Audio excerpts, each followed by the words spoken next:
You will need 300 grams of plain flour, 200 grams of softened butter, 150 grams of granulated or caster sugar, and 1 medium egg.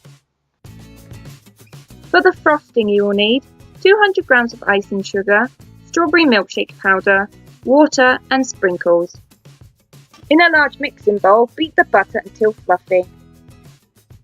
Mix in the sugar.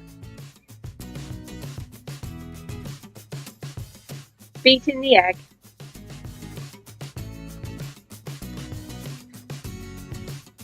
Whisk in the flour until breadcrumbs start to form.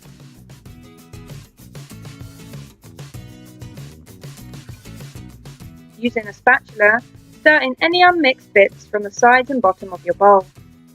Using your hands, knead the dough to form a ball. I'm wearing gloves for this bit, but you don't have to.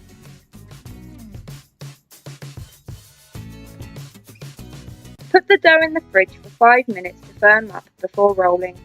If you only want to make some cookies, you can put any leftover dough into a freezer-proof bag or box to freeze and use for another time.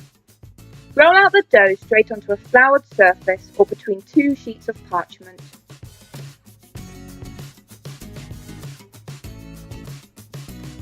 Roll out your dough using any size cookie cutters you like.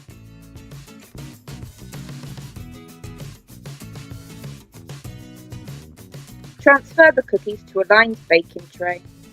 So not to deform the shape of your donuts too much, wait until you have transferred the cookies onto a baking tray before cutting out your rings.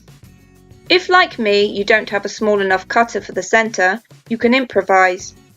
I used a piping bag nozzle and just simply poked out the excess dough with a skewer. Bake in a 180°C preheated oven for around 15 minutes or until lightly golden. While the cookies bake, make the frosting. Simply add enough water to the icing sugar, just a little at a time, until it is a good piping consistency. Then, add the milkshake powder to taste. If you don't want to use milkshake powder, you can just use food colouring or bottled flavouring instead. If the icing is too thin, add some icing sugar to thicken it up. Spoon or pipe the frosting onto your cookies, then immediately add your sprinkles before the icing sets, which it does very quickly. My frosting was a little too thin, so leaked a bit. If this happens to you, transfer the cookies after frosting onto a clean sheet of parchment so the cookies don't set with lots of blobs of icing attached to them. Once set, transfer to an airtight container and consume within a couple of days before the icing starts to discolour. Thanks for watching.